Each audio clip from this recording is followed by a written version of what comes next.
Hey guys, welcome back to this place, and if you are new, then welcome here for the very first time. I am Carmen, and today we are going to be watching Season 2, Episode 3 of Westworld.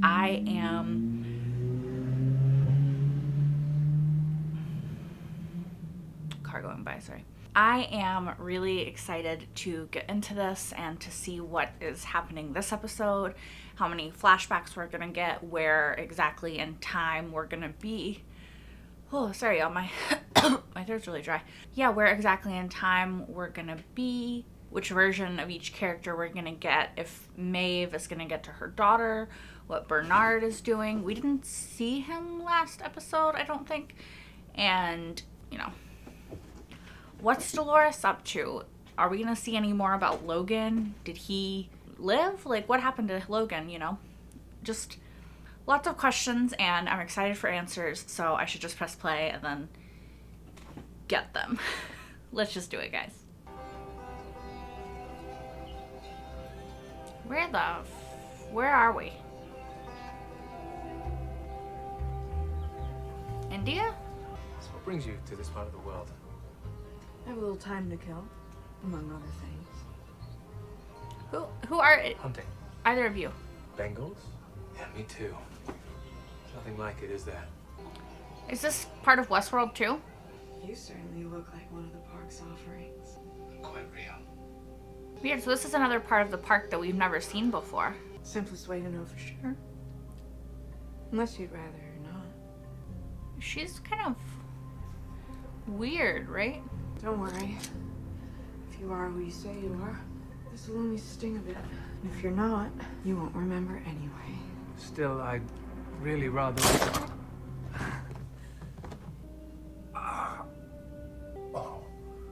Why doesn't she have to prove herself, though? Where is everybody? Is it during the revolt? Normally there are other hosts here. Yeah, I'm gonna guess that we're in it. Haha, new twist in the narrative. Nope. Put the gun down, Gunshoe. Don't worry.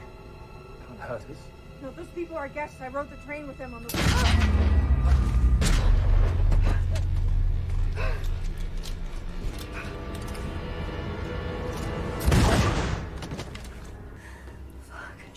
You shouldn't run further into the park, right? You should try to get out. Surely you know how you got in.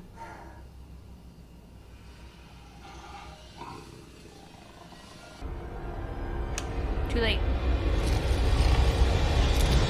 Come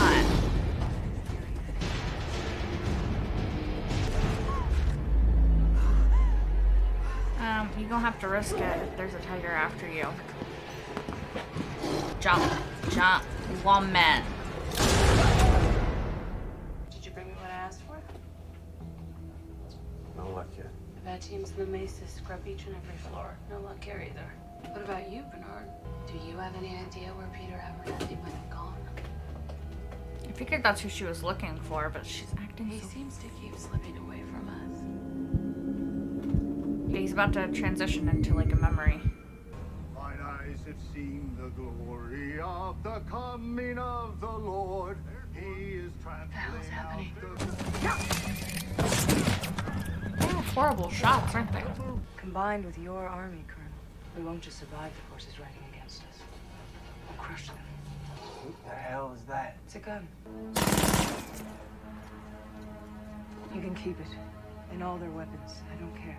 Just promise me your men. I need them if we're ever to survive this threat. Welcome to Fort Forlorn Hope. These are bad people, though. Like, I don't like her joining forces with them. Him in that outfit is never gonna not be funny. I like Maeve's new outfit, by the way. Don't think I said in the last episode. We gotta follow her. Oh. She remembers from her. Yeah. If we insist on our current path, we're free to go. But he's taking this one. Hang on. Stop.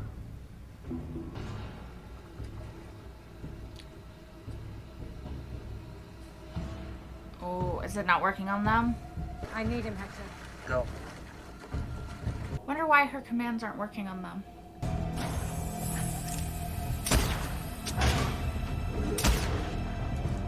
Yeah. Affliction is a treasure. Bernard and Peter Abernathy? I need to talk to this one alone. And tell him I'm only gonna ask him once. Come on. Ask me twice. She'll shoot you, bro. Toss him in the jail with the rest. Why? Who is he? Teddy doesn't remember? He's my father. My home. Look what they've done to him. It's good to see Dolores so You're all I have left now, Teddy. upset, though, you know? Like she's affected. Dolores? You remembered her. Teddy, you told me once to run away. And I did. I broke free with the pull of a trigger. But it started a war. The others, they don't see it yet. But you understand, don't you? I don't think he does anymore. It's getting late. We ought to go home. They took that away from him. Want to go home? Home. And we make our way out to the new world, the real world. Alright, exactly what the fuck do you think you're doing? I'm talking about this. You two were designed to be alone. Yes, there's some attraction, but you'd never have an actual relationship. Oh, I suppose that means we shouldn't have fucked. Hey, whoa. Pause, please. You're in love with Isabella. You're fucking programmed to have no love beyond Isabella. Dude, do you not get it yet? When I awoke in the place where you play God, I realized Isabella was alive. Yes, It's real. this is true. She's all I ever dreamed life could be. And then there's this bit. And when she died, the dream died with her. I don't know why he has to be such an asshole, though. I mean, Sizemore, of course. He's always a fucking asshole. Did you have an Isabella? Did she die? Probably just left him. Not exactly. She left me so that my lifestyle lacks stability. So you wrote her into a narrative, Am I shocked? killed her off, and then wrote yourself a version of the man you've always wanted to be. I was wrong. It's sad. It's actually very sad. What do you want, Dolores? She wants to be free.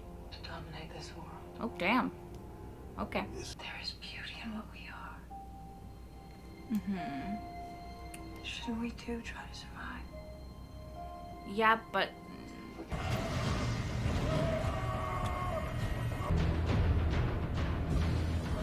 She has a dragon.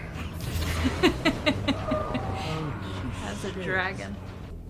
Felix, Oh. not entirely a pleasure to see you given the circumstances. I hope nothing bad happens to him. I do like Felix. I haven't been able to access it, but it looks like an immensely complex encryption key. To what?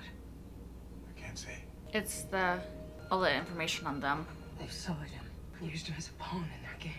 Whatever's in there, they want to get it out of here. After you've lured them here, retreat inside the gates when you see fit to do so. But not before they're in charging range of the barricades.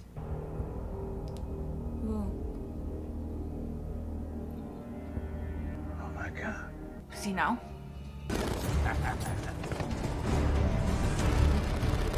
I would wear a helmet. Fuck, are they coming in from the back?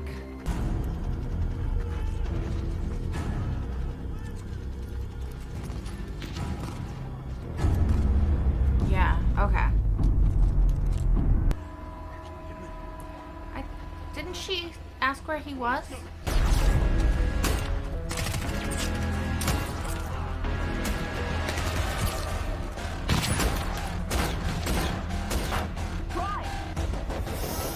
Split up our horde.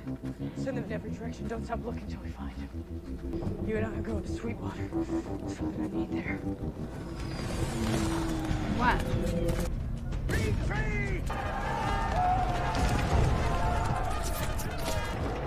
Yeah, I kind of figured that was gonna happen. Do it.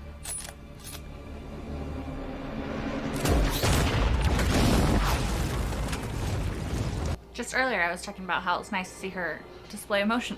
Bernard's having some trouble.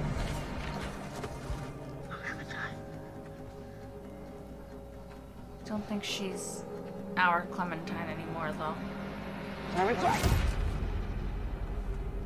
Take this dog out back. Put him down with the rest.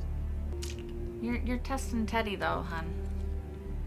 You're testing him. 'Cause that's not who he is, you know? And he also hasn't broken free, I don't think. I look at you, and what I see is pathetic. He's conflicted, not pathetic. Yeah. Get out of here. Figured he wouldn't be able to do it. Bobby! She's not gonna be happy about that. Teddy, is this how you end up in the water? So the tiger died, but she survived? How? Who's waiting on the shore? That's not good. What's he looking at? Look.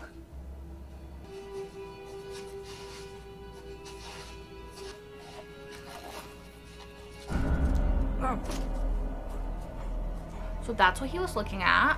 This is the samurai aspect. We have to get out of here right now.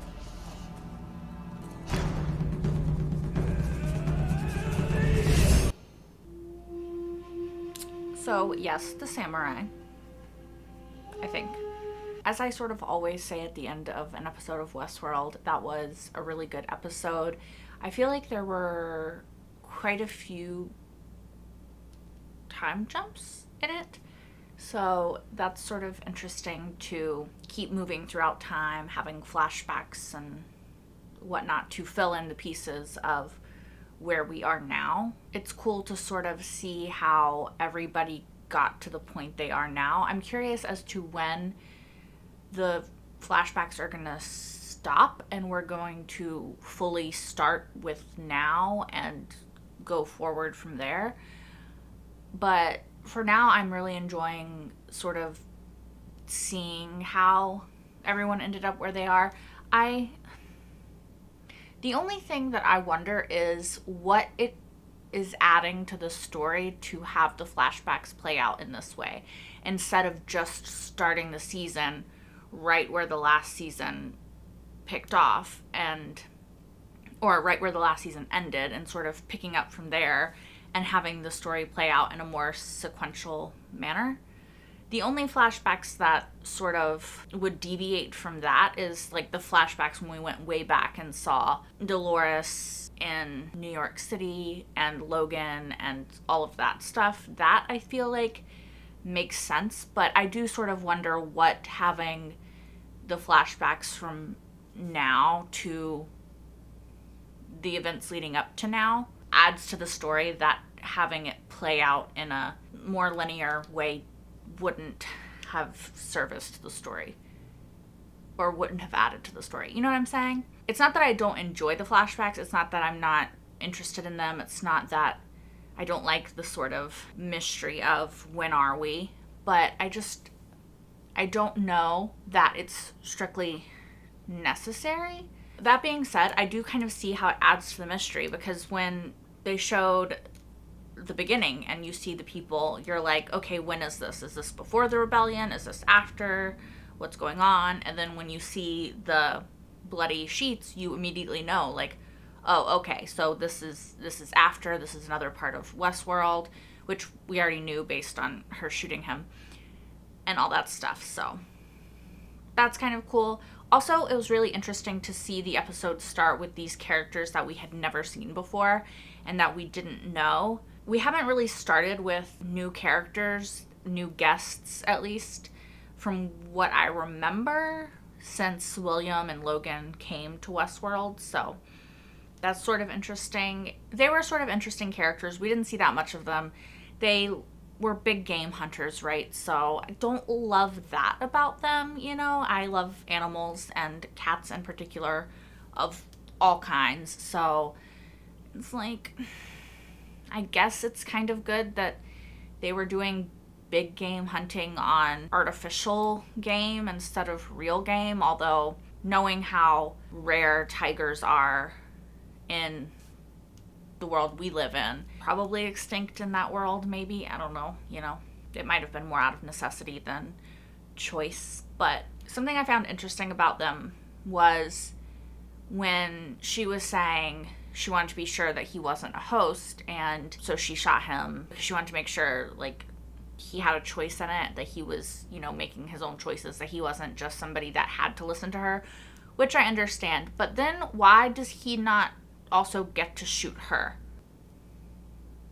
Just seems fair, you know, to, like, tit for tat, you know. Maybe she's not alive for long because at the end, you know, those people got to her, so we'll see how her story goes. Not super invested in her right now. Didn't super love her attitude or anything like that in the beginning, but we'll see how it goes, I guess.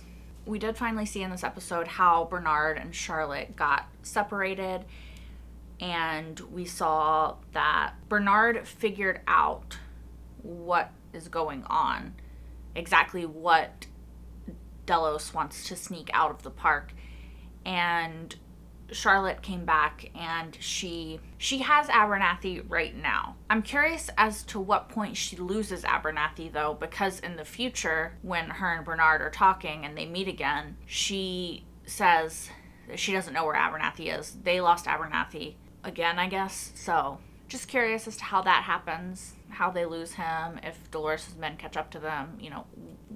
Speaking of Dolores and Abernathy, it was really interesting to see so much emotion out of Dolores that we haven't really seen so far this season. You know, she's always been a pretty emotional character. At least we've always seen her be emotional, at least in season 1 again. And this season she's been much more like buttoned up and hiding her emotions and not really showing this vulnerable side to her. So for her to see her father and to kind of just completely lose this facade of Wyatt and to just care about protecting him and fixing him and wanting him to be okay again, it was a really nice sort of refreshing reminder of the Dolores that I think that a lot of people, including myself, really loved from season 1.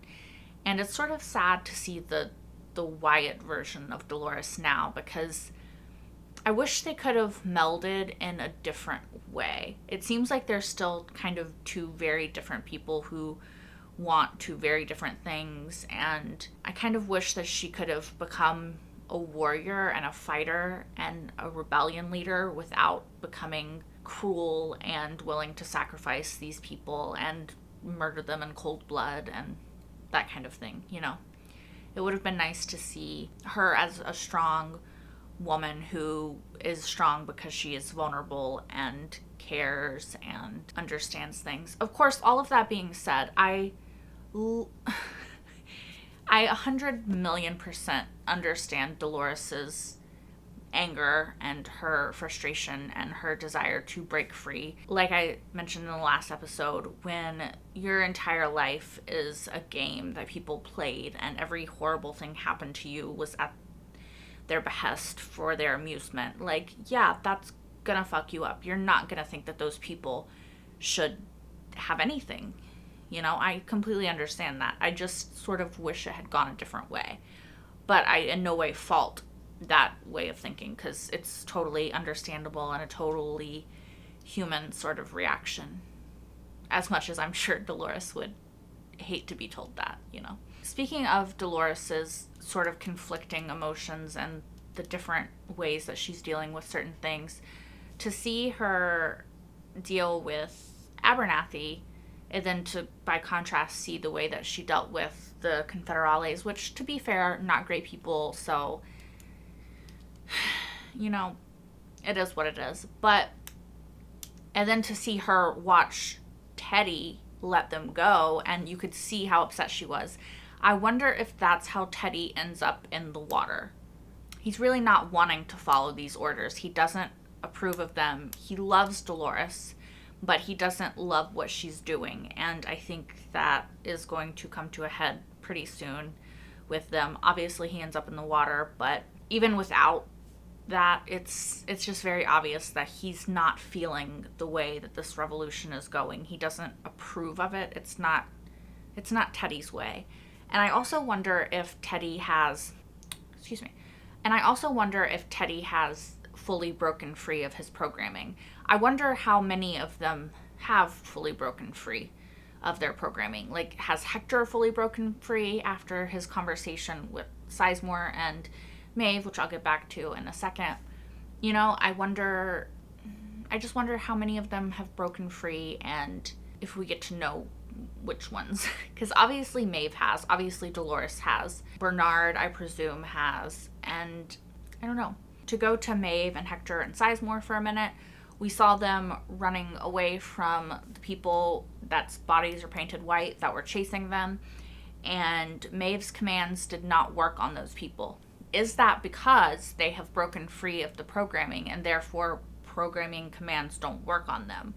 Or is it some other reason that I don't know? Also with Maeve and Hector and Sizemore, again, when they're going through the tunnels and Maeve and Hector being all adorable, and I'm shipping it, and I'm in my little happy shipper mode, and then Sizemore comes and is like, fuck this, I don't like people being happy, y'all are supposed to be alone, like blah, blah, blah, and he goes on his whole little spiel, and then Hector is like, okay, but I care about her, and then he kind of like repeated his quote because he wrote it, you know, and then Hector was a little bit shook because has he broken 100% free? I don't know. But then Maeve had that conversation with Sizemore about, okay, so you basically wrote Hector to be the person that you wished you were, and you killed off this girl that left you in real life in Hector's story because, I don't know, it's easier, it's better of a story, and you just wanted him to be alone. And I think it's kind of funny that Sizemore is so upset at Maeve and Hector because, I'm trying to think of a nice way to say this, but he's kind of like a little pathetic, lonely loser, right? I can't think of a nice way to say that. I'm sorry. Like, I mean that in like the nicest possible way to say that, just as a factual statement. That's kind of who he is, right? He got his heart broken, probably because he's a huge fucking asshole, let's be real. And he decided that he didn't need love, he didn't need blah blah women, whatever, and he was going to be alone for the rest of his life. And then he sees these people being happy, and he's like, no, but y'all are supposed to be alone. You're supposed to be miserable and alone like me.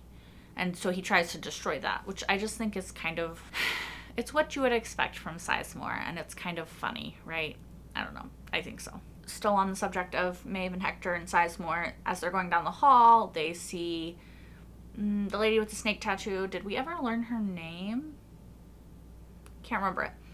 But her, and she had a flamethrower, and Hector's like, she has a dragon, which I just loved. It was very funny. They also met up with Felix and Sylvester, and so they're kind of in this little unit group. And then they went to another part of the park that has snow, apparently, which sounds nice right now because it's really hot outside. But they went to a part of the park that had snow, and there were samurai, which we have seen the samurai before in the facility, but we've never seen them actually in the park, obviously, because we were always in Sweetwater and the kind of Wild West aspect of the park before. And now we've seen, like, you know, maybe India sort of area of the park, and now this part of the park with samurai. So it's kind of really cool, actually, to get to see these other parts of the park. And I'm interested to keep seeing them and figure out where Maeve's daughter is and figure out what's going on with these samurai.